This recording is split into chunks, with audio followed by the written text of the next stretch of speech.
Olá, tudo bem? Eu sou o professor Antônio Mercedes, estou aqui para mais uma videoaula. Desta feita, a videoaula 5, quocientes de liquidez. Videoaula essa dirigida para você que é aluno universitário, para você que está se preparando para concurso público e para você que já trabalha na área e pretende se aprimorar mais um pouco nos seus conhecimentos. Para você que tem alguma necessidade especial no tocante à visão, eu estou usando uma camiseta preta, meus cabelos são grisalhos, uso bigode e sou na cor branca. Vamos lá, a nossa agenda para esta aula, videoaula 5. Quocientes de liquidez, né? Vamos tratar isso.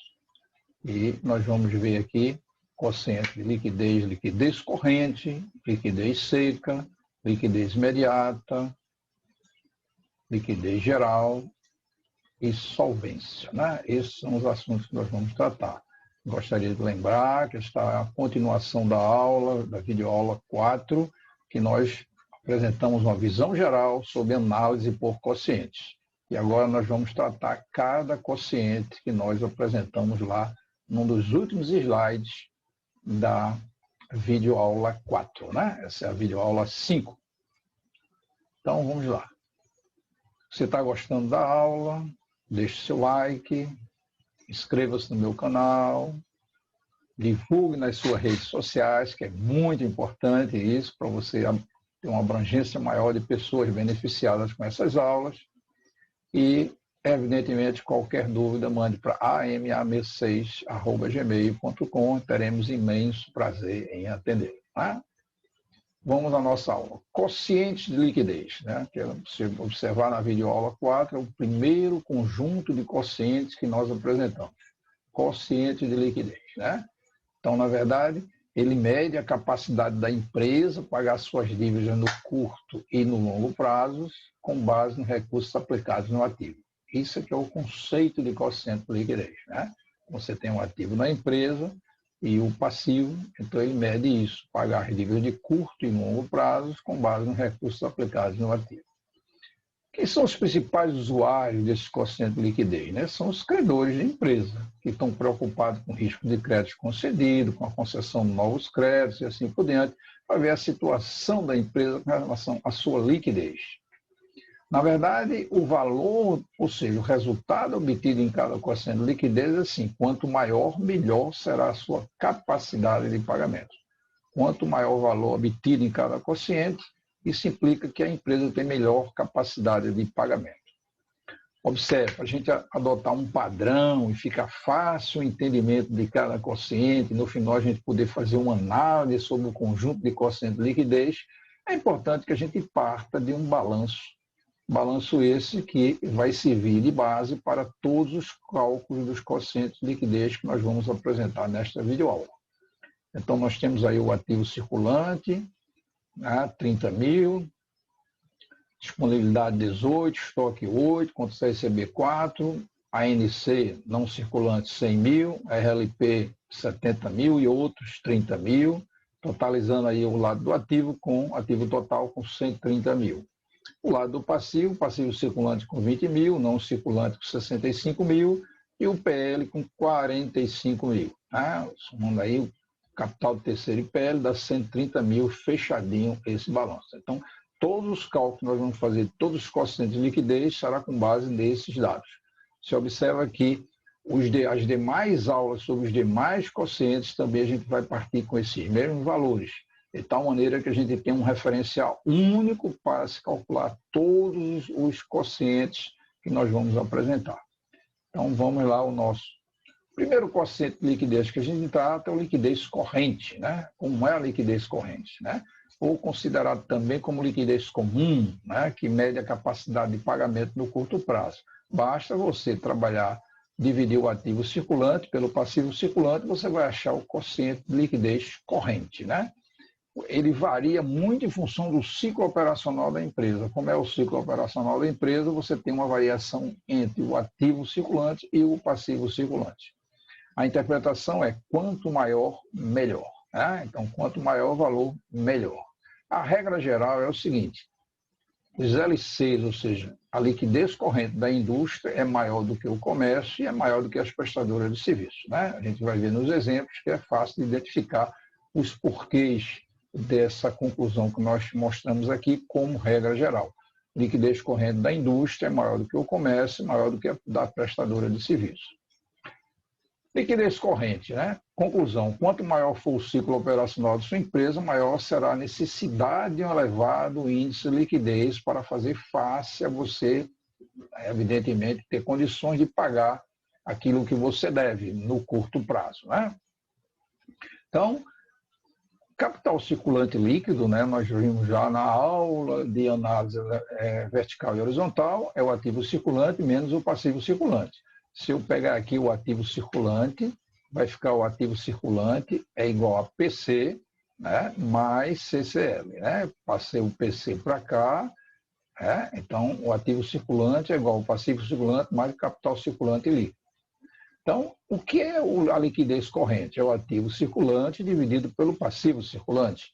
Então, mas o que é o ativo circulante expresso em função do capital circulante líquido? É o passivo circulante mais o capital circulante líquido dividido pelo passivo circulante. E aí eu posso dizer que a liquidez corrente, né? Isso aqui é denominador, está dividindo esse e esse, quer dizer, PC sobre PC, aqui vai ficar CCL, capital circulante líquido, sobre PC, aqui vai ficar 1, né? Mais CCL dividido pelo PC, né? Então você começa a ver que eu tenho outra maneira de expressar através de uma outra fórmula, a liquidez corrente. Se eu conheço o capital circulante líquido e conheço o passivo circulante, eu posso expressar diretamente que a liquidez corrente é 1 mais o CCL dividido pelo o passivo circulante, o PC, né? Outra maneira de expressar. Nós expressamos lá com o ativo circulante dividido pelo passivo circulante, e aqui nós temos outra fórmula que também você pode calcular a sua liquidez corrente, né? Vamos ver um exemplo da liquidez corrente, considerando aquele balanço que nós apresentamos anteriormente, né? Então, considerando o balanço apresentado no início como referência para os cálculos que você tem. E aí é fácil de perceber. O ativo circulante está aqui, ó, 30 mil, o passivo circulante, 20 mil, né? E aí, se eu aplicar, vai ser 30 mil dividido por 20 mil, a liquidez corrente é 1,5, né? Isso quer dizer o quê? Né? Qual é a conclusão que a gente chega? É que o ativo circulante é maior do que o passivo circulante.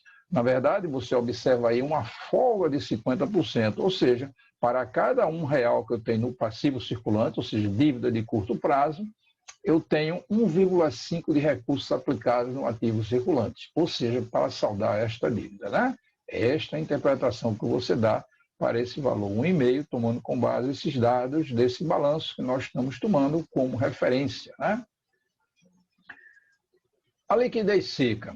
Alguém veio e pensou, puxa vida, veja, os estoques de uma empresa, eles às vezes têm dificuldade, né, de serem vendidos, né? Eu trabalho no comércio, né, na indústria, né? Então eu tenho dificuldade, às vezes, de me desfazer desse estoque vendendo. Então a liquidez seca nada mais é do que eu não considerar esse estoque para ver como vai a minha liquidez, né? Então, a liquidez considerada ácida, né, alguns autores chamam, e a liquidez que mede a capacidade de pagamento de dívidas de curto prazo, sem contar, evidentemente, com os estoques, né? Pois em determinadas situações nós temos dificuldade de realização dos mesmos, né? Eis a maneira de eu observar a empresa, né? E aí nada mais é do que eu pegar o ativo circulante, tirar os estoques, dividido pelo PC, ou, uma maneira ou outra de ver, seria o disponível mais aplicações financeiras, né, de curto prazo, mais contas a receber, dividido pelo PC, né? Ou seja, disponível mais equivalência, né?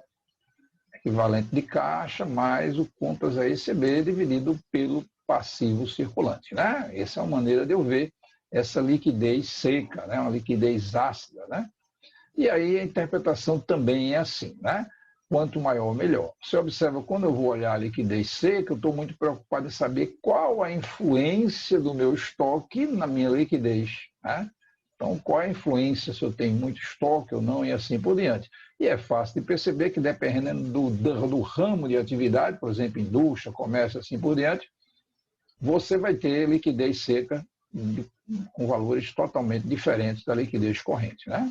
Então, considerando esse exemplo aqui, nós observamos que estoque, né? Está aqui, ó, o estoque tem 8 mil aqui, tá vendo no estoque?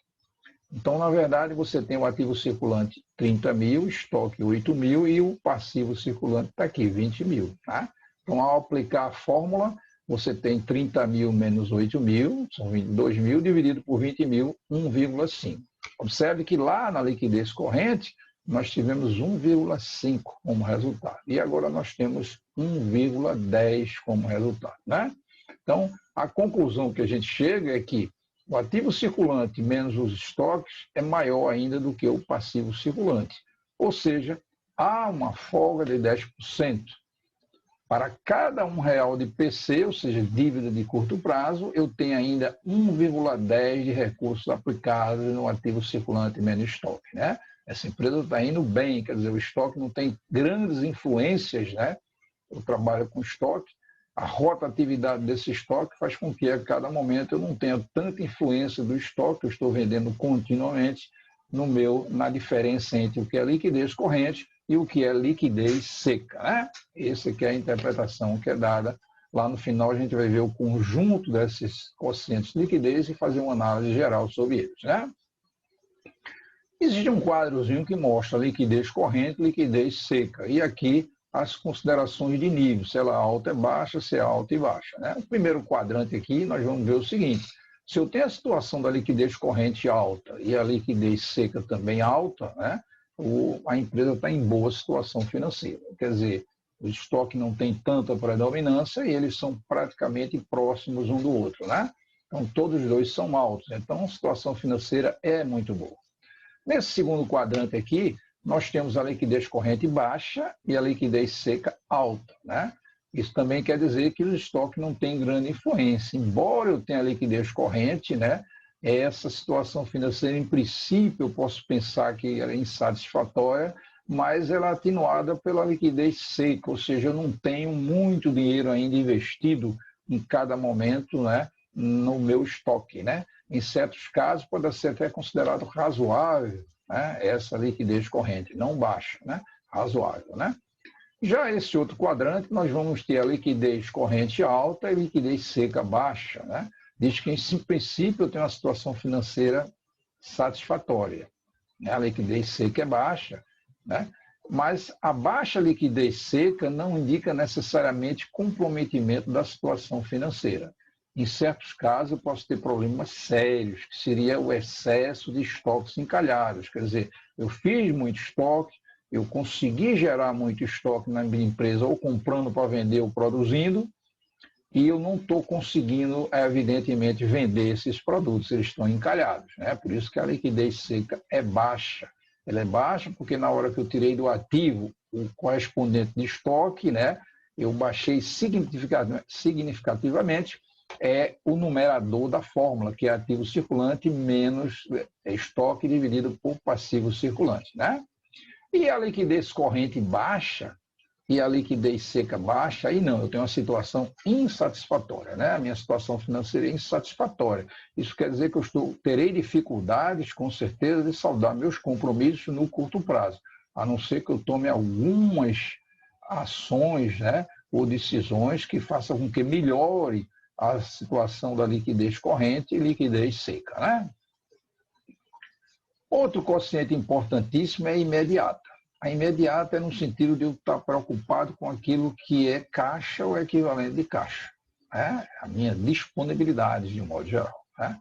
Então, é considerado um quociente de liquidez absoluta ou instantânea. Ele mede a capacidade de pagamento de dívidas apenas no curto prazo, contando com apenas as disponibilidades da empresa. Né? Então, curto prazo e com as disponibilidades. Está relacionado com o ramo de atividade da empresa. Né? Determinados ramos vão ter uma liquidez imediata alta, outros baixa, assim por diante, mas eu não posso pensar em nenhum desses indicadores que eu mostrei até agora, ou quocientes, de uma maneira isolada. O importante é eu analisar o conjunto desses quocientes de liquidez. Um especificamente sozinho pode estar numa situação ruim e os outros podem estar em situações melhores. Né? Então, a liquidez imediata é disponibilidade dividido pelo passivo circulante, né? Então, a interpretação é quanto maior, melhor também, né? Vamos ver o nosso exemplo em cima também daquele balanço, que é referencial para todos os cálculos que nós vamos fazer a partir dessa aula, videoaula 5, né? Todas as aulas subsequentes, videoaulas subsequentes, são com base em cima disso aqui. Lá para tanto, você vai ver que vai aparecer uma DRE, vai aparecer também um detalhamento de algum item, quer dizer, esse passivo circulante é composto de quê, o passivo não circulante é composto de quê, para a gente calcular alguns outros indicadores, né? Por enquanto, nós estamos com essa primeira versão, eu diria, desse balanço patrimonial. Então, disponibilidades aqui é 18 mil, é fácil de perceber, ó, 18 mil, né? Então, a gente começa a trabalhar isso com facilidade, né? Aqui, ó, nós temos aqui, ó, 18 mil, né? Aqui 18 mil. O passivo circulante aqui, ó, 20 mil, né? Tranquilo. E aí nós vamos aplicar a fórmula que é disponibilidade dividido pelo passivo circulante, né? E você encontra 0,90, né? Você começa a perceber que lá a liquidez corrente foi em meia, a liquidez seca passou a ser 1,1 e a liquidez imediata 0,90, né? Na verdade, você começa a perceber que não teve variações muito bruscas em relação uma em relação à outra, né? Então, qual é a conclusão? É que o disponível que eu tenho é menor do que o passivo circulante, momentaneamente, né? Insuficiência de 10%, né? Se eu tenho 0,90, eu estou com insuficiência de 10%, ou seja, para cada R$1 que eu tenho aqui no meu passivo circulante, no curto prazo, dívida de curto prazo, eu tenho apenas 0,90 aqui em disponibilidade para saldar de imediato essa disponibilidade, né? Como a gente falou, é um índice momentâneo, quer dizer, isso pode estar acontecendo hoje e pode ser que amanhã, por exemplo, né? Se eu tirar um novo balanço com a situação de amanhã, pode ser que esses valores sejam totalmente diferentes, porque entrou mais alguma coisa em caixa. Dependendo do dinamismo, né, dinamismo que há entre entradas e saídas de recursos, esse quociente ele pode ter comportamentos diferentes de um dia para o outro, né? É importância vital a gente destacar este ponto, né? Ele não é alguma coisa que a gente fique preocupado só porque deu essa variação aí de 0,10 negativo de um quociente para o outro, né?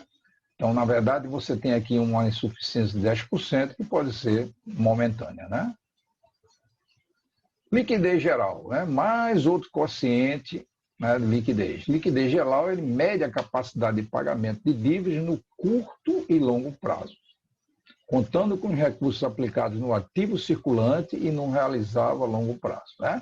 Quer dizer, ele é mais abrangente do que os demais quocientes que nós apresentamos de liquidez, né? Porque ele considera não só, evidentemente, os recursos aplicados no ativo circulante, mas no realizável a longo prazo, que é não circulante, uma partezinha dele, e considera o passivo exigível da empresa, que é o PC mais o PNC, né? Então, qual é a interpretação? Também, quanto maior, melhor, né?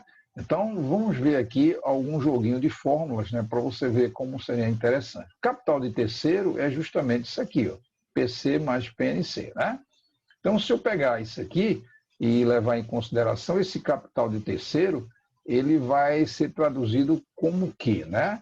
Então, o capital próprio da empresa, se eu levar em consideração, é bom até eu fazer um gráficozinho aqui, para você entender mais facilmente, esse capital de terceiro, esse capital terceiro e capital próprio está aqui, ó, né? Aqui está o balanço. Então, se eu começar a observar, eu tenho aqui, evidentemente, as duas partes. Eu tenho aqui o divisório aqui entre o capital de terceiro e o capital próprio, e aqui eu tenho o meu ativo circulante e o não circulante, né? Vamos ver nessa configuração. Então, quando eu penso nisso, eu estou pensando no seguinte: esse capital de terceiro estaria aqui dentro, né? O PC mais o PNC. Então, o capital próprio é isso aqui. Então, na verdade, o capital próprio é o AC menos, evidentemente, o PC mais o PNC, né? Se eu subtrair, eu vou ver essa parcelinha que está aqui, que isso quer dizer o capital próprio que está aplicado no meu ativo circulante, né? Na verdade, nesse momento, eu estou vendo o capital próprio que está aplicado no ativo circulante, né? Na hora que eu subtrair, eu estou preocupado em ver esta partezinha que está aqui, né? E esta partezinha que é de importância vital. Então, o que está aqui dentro, ó, aqui dentro, é justamente o AC como um todo, ó, tá vendo? O AC como um todo, menos o PC mais o PNC, ou seja, o passivo exigível, né?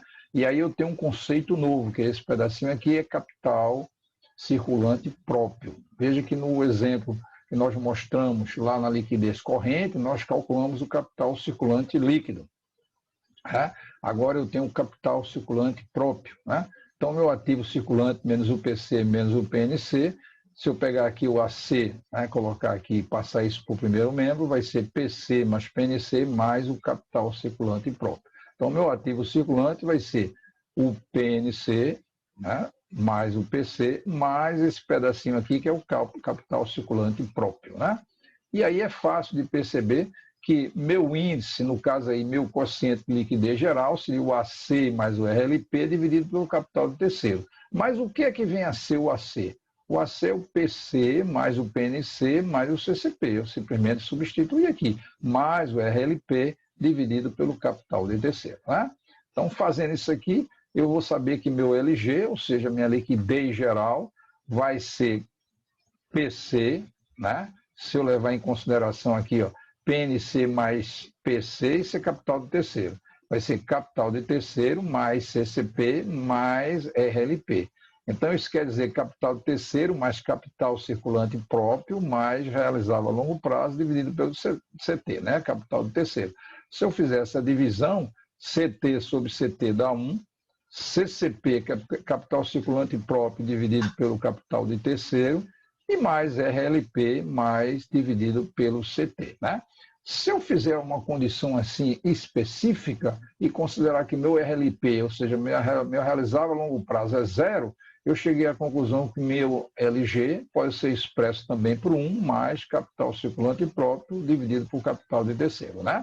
Observe que lá, como calculamos a liquidez corrente, né, você veja que aparece aqui na expressão o capital circulante líquido, né?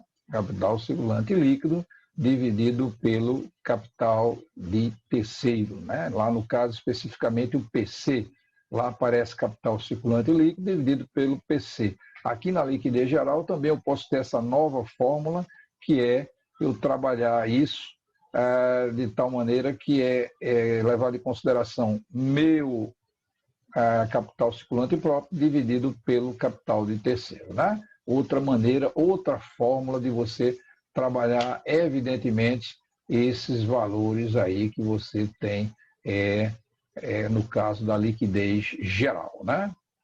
Vamos continuando, né, pegando aquele mesmo exemplo que nós tomamos aqui com relação ao balanço e aplicando, fazendo os cálculos, nós temos o ativo circulante aqui é 30 mil, o RLP está aqui, ó, 70 mil, o valor do RLP, né, que faz parte aqui do ativo não circulante, mais o PC 20 mil, mais o PNC 65 mil. Né?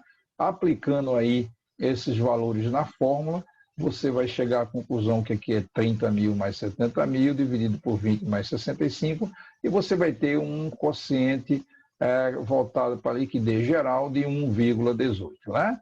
Isso quer dizer o quê?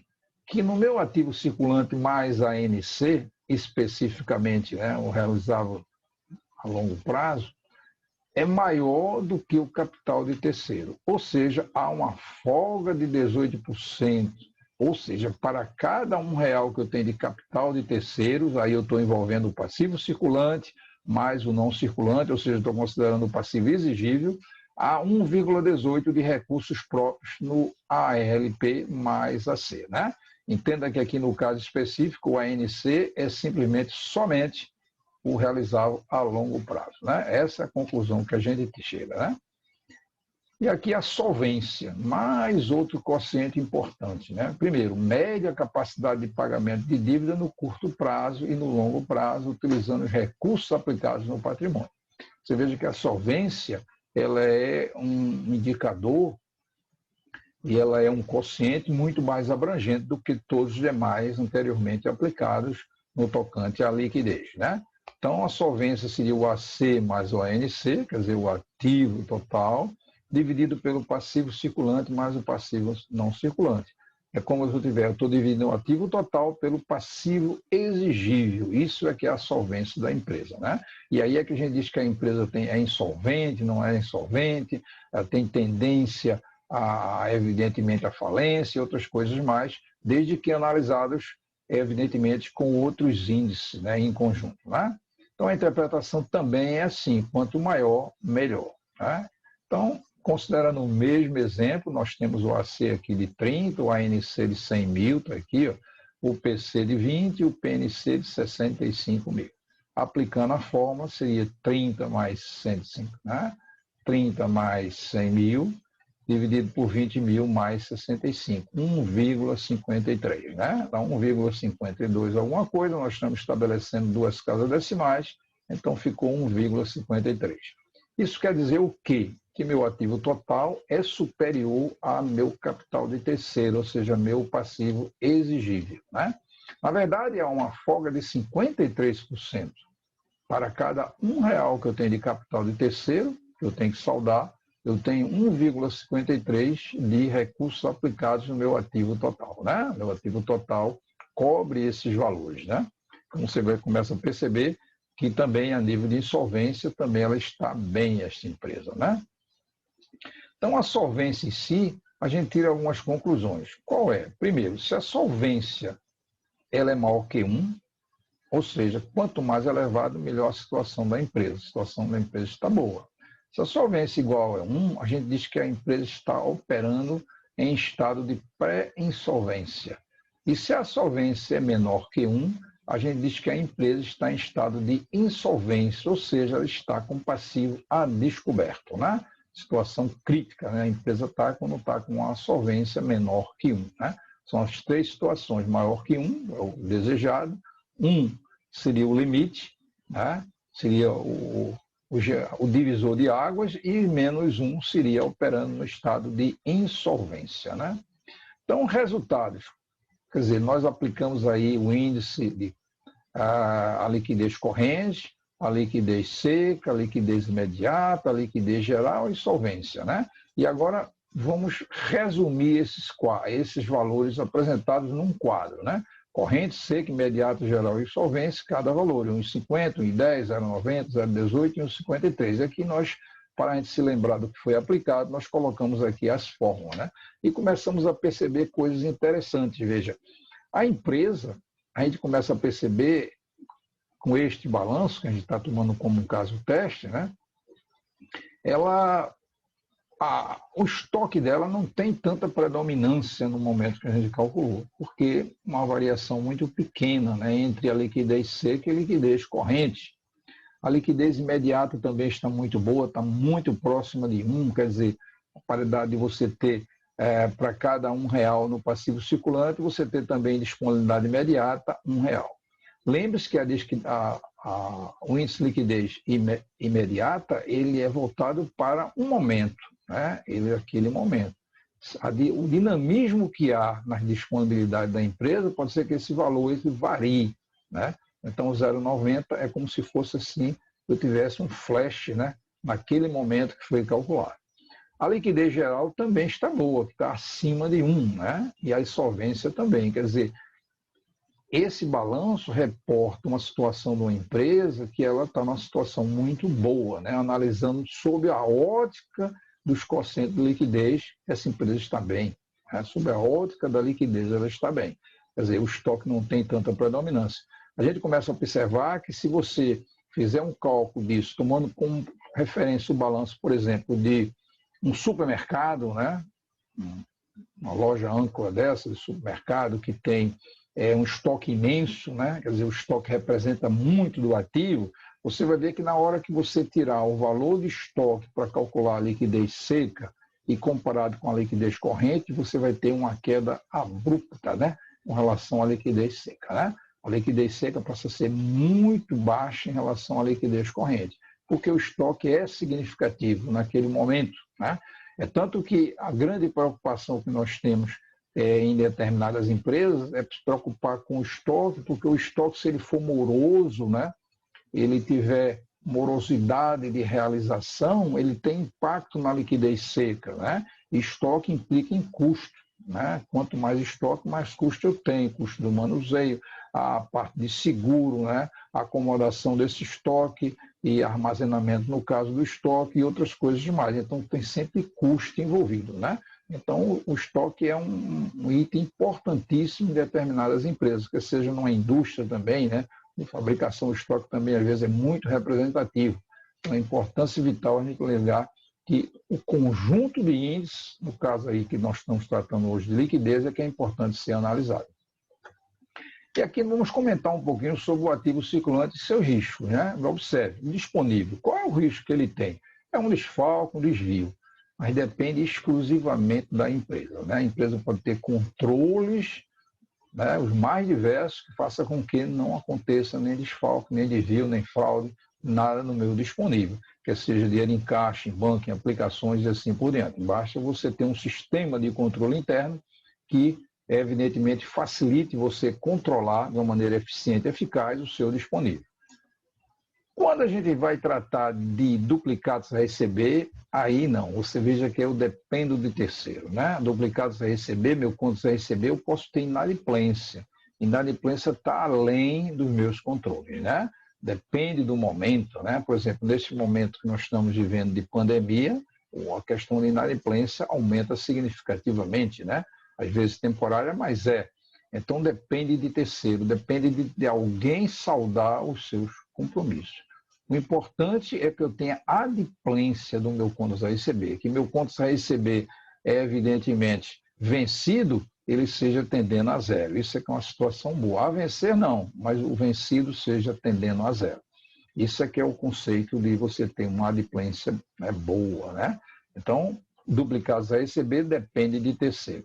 Estoque já é problemático, porque estoque depende de roubo, de obsolescência, de incêndio, da não venda, ou seja, depende da empresa, a nível de eu guardar com segurança meu estoque, né? Ter seguro para aquele estoque, mas em caso de incêndio eu ter como repor aquele estoque, né? Ter como ser ressarcido do sinistro, mas também depende da conjuntura do mercado, a conjuntura econômica, que às vezes você faz com que esse estoque não seja realizado da maneira que você pensou na hora que você formou esse estoque, quer seja indústria ou comércio, né, de um modo geral, né?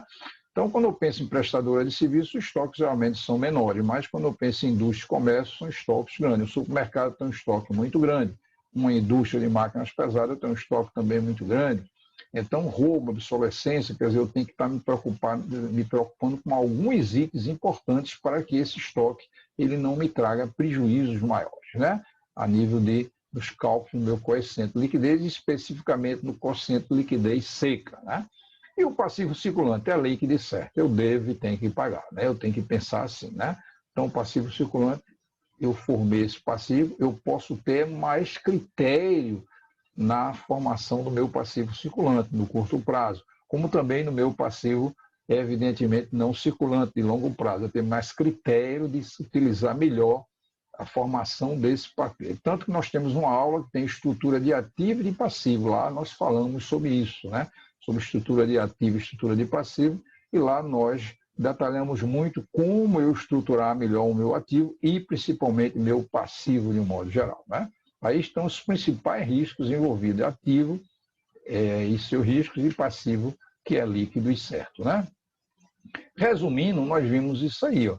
Para, evidentemente, os quocientes de liquidez, nós vimos quociente de liquidez imediata, liquidez seca, liquidez corrente, liquidez geral e solvência, né? Então, temos aí um conjunto de itens voltados para quocientes de liquidez, no caso, voltados para analisar a empresa sobre esse viés, o viés da liquidez. E observe que a interpretação sempre é quanto maior, melhor, quanto maior, melhor, né?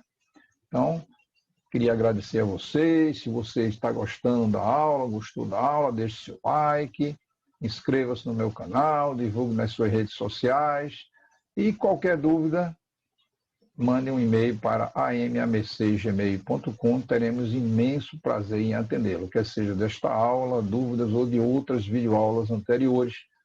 Todas elas estão disponíveis lá no meu canal, o canal do professor Antônio Messias, no YouTube, canal do conhecimento, né? Agradeço a sua atenção e até uma próxima videoaula.